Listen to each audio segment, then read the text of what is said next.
মুহূৰ্তত big breaking news লৈ আহিব বিচাৰিছো আপোনালোকৰ বাবে। এজন দুজন নহয় 9 গৰাকীকৈ লোকৰ মৃত্যু হৈছে আৰু তীখা ফেক্টৰীত এটা ষ্টীল ফেক্টৰীত সংঘটিত হোৱা এক ভয়াৱহ ঘটনাৰ ফলতে থিতাতে প্ৰাণ হেৰুৱাইছে 9 গৰাকীকৈ শ্ৰমিকে আৰু গলিত তীখাৰ ফলতে 9 গৰাকী শ্ৰমিকৰ মৃত্যু হৈছে বুলি জানিব পৰা গৈছে। এজন দুজন নহয় 9 গৰাকী শ্ৰমিকৰ মৃত্যু হৈছে। 9 গৰাকী শ্ৰমিকে ইতিমধ্যে প্ৰাণ হেৰুৱাইছে বুলি জানিব পৰা গৈছে আৰু অতৰ্কিতে যে অনাকাংক্ষিতভাৱে হোৱা ঘটনা গলিত তীখা বিয়পি পৰিছিল সমগ্ৰ ফেক্টৰীটোত উদ্যোগটোত বিয়পি পৰিছিল আৰু তাৰ পাছতে এজনৰ পাছত আনজনৰ মৃতদেহ উদ্ধাৰ কৰা হৈছে। মৃতকৰ সংখ্যা বৃদ্ধি পোৱাৰ আশংকা কৰা হৈছে আৰু ইতিমধ্যে বহুকেইগৰাকী লোক চিকিৎসাধীন হৈ আছে। এটা ভয়াৱহ ঘটনা, যি ঘটনা এতিয়া সমগ্ৰ দেশ জোকাৰি গৈছে আৰু এজন দুজন নহয় 9 গৰাকীকৈ শ্ৰমিকৰ মৃত্যু হৈছে আৰু নিশাৰ ভাগত পুৱতি নিশাৰ ভাগত সংঘটিত হোৱা এই ঘটনাই এতিয়া এক প্ৰকাৰৰ চাঞ্চল্যৰ সৃষ্টি কৰিছে যে কেনেকৈ সেই তীখাৰ ফেক্টৰীটোৰ পৰা গলিত তীখাসমূহ বাহিৰলৈ ওলাই আহিল, যাৰ ফলত ভয়াৱহ অগ্নিকাণ্ডৰ সূত্ৰপাত হ'ল আৰু অগ্নিকাণ্ডৰ কাৰণ কিন্তু এতিয়ালৈকে জানিব পৰা হোৱা নাই। আৰক্ষীয়ে অনুসন্ধান অব্যাহত ৰাখিছে, উদ্ধাৰকাৰী দলে এতিয়া উদ্ধাৰ অভিযান অব্যাহত ৰাখিছে। ইতিমধ্যে ঘটনাস্থলীত আৰক্ষী বা প্ৰশাসনৰ লোক উপস্থিত হৈছে আৰু ইতিমধ্যে মৃতকৰ সংখ্যা 9 গৰাকীলৈ বৃদ্ধি পাইছে বুলি জানিব পৰা গৈছে। দৃশ্যাংশ আমাৰ হাতত আছে, সেই দৃশ্যাংশ আমি এই মুহূৰ্তত দেখুৱাইছোঁ আৰু ক'ত কেনেকৈ সংঘটিত হৈছে সেই সন্দৰ্ভত সবিস্তাৰে এই মুহূৰ্তত লৈ আহিব বিচাৰিছোঁ আপোনালোকৰ বাবে। আমি জনাইছোঁ আপোনালোকে দৃশ্যাংশ দেখিছে, ভালদৰে চাওক।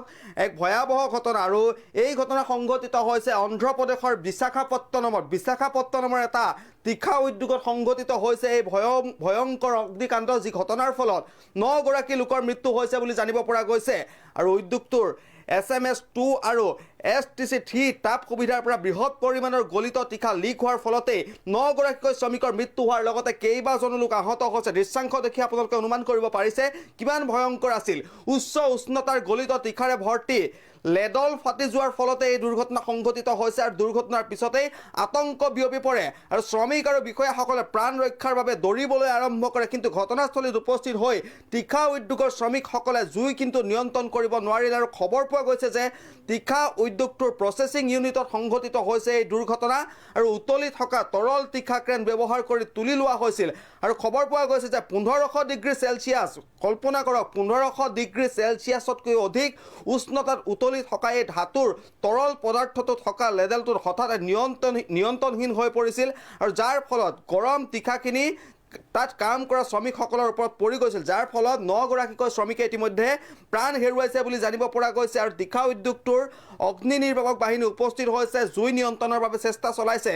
কিন্তু এই ঘটনা 9 জনৰ মৃত্যুৰ বিপৰীতেও কেইবাগৰাকী শ্ৰমিক আহত হোৱাৰ কথা জানিব পৰা গৈছে আৰু বহুকেইগৰাকী শ্ৰমিকে পলায়ন কৰিছে আৰু যিয়ে গলিত তীখাৰ সৈতে কাম কৰি থকা শ্ৰমিকসকলৰ অগ্নিকাণ্ডত যিহেতু মৃত্যু হৈছে, কিন্তু মৃত্যু হৈছে যদিও তেওঁলোকৰ মৃতদেহ চিনাক্ত কৰিব পৰা হোৱা নাই, কাৰণ গলিত যি তীখা সেই তীখাৰ ফলতে তেওঁলোকৰ শৰীৰ ছিন্ন বিচ্ছিন্ন হৈ পৰিছে, যাৰ বাবে তেওঁলোকৰ মৃতদেহ চিনাক্ত কৰিব পৰা হোৱা নাই।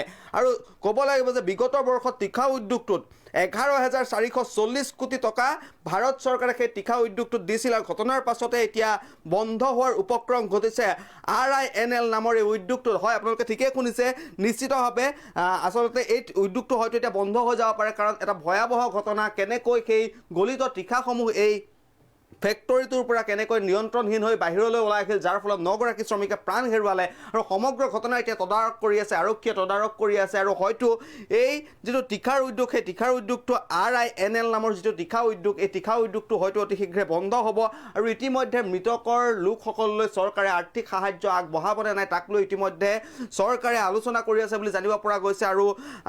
আৰু এটা কথা ক'ব লাগিব যে ইতিমধ্যে 1500 ডিগ্ৰী যি গলিত তীখা, 1500 ডিগ্ৰী উষ্ণতাৰ গলিত তীখা যেতিয়া এজন ব্যক্তিৰ শৰীৰত পৰি যায়, সেই ব্যক্তিজনৰ শৰীৰ ছিন্ন বিচ্ছিন্ন হৈ পৰে আৰু সেই ব্যক্তিজনৰ মৃতদেহ কিন্তু এতিয়াও চিনাক্ত কৰিব পৰা হোৱা নাই। 9 গৰাকী শ্ৰমিকৰ প্ৰাণ গৈছে, বহুকেইগৰাকী লোক চিকিৎসাধীন হৈ আছে, বহুকেইগৰাকী লোকে পলায়ন কৰিছে বুলি জানিব পৰা গৈছে আৰু এই তীখাটোৰ সন্দৰ্ভতেই আৰু এই উদ্যোগটোৰ সন্দৰ্ভতে ইতিমধ্যে আলোচনা চক্ৰত মিলিত হৈছে। ভাৰত চৰকাৰে ইতিমধ্যে আলোচনা কৰি আছে যে এই আচলতে তেওঁলোকৰ যিসমূহ মৃত লোকসকলৰ পৰিয়ালবৰ্গক তেওঁলোকে হয়তো আৰ্থিক সাহায্য প্ৰদান কৰিব। ইতিমধ্যে প্ৰধানমন্ত্ৰী নৰেন্দ্ৰ মোদীয়ে সমগ্ৰ ঘটনা সন্দৰ্ভত হয়তো কেইটামান মুহূৰ্তৰ পিছতে জনাব যে তেওঁলোকৰ মৃতকৰ পৰিয়াললৈ কেনেকুৱা ধৰণৰ সঁহাৰি আগবঢ়োৱা হয়। গতিকে সকলোৱে সমবেদনা জ্ঞাপন কৰিছে তীখা উদ্যোগটোৰ শ্ৰমিকসকললৈ আৰু যিসকল আহত হৈ আছে, আহতসকলৰ অতি সোনকালে আশু আৰোগ্য কামনা কৰিছে সমগ্ৰ দেশবাসীয়ে। ধন্যবাদ। পৰৱৰ্তী বা বাতৰিৰ বাবে চাই থাকিব লেংটন বাতৰি।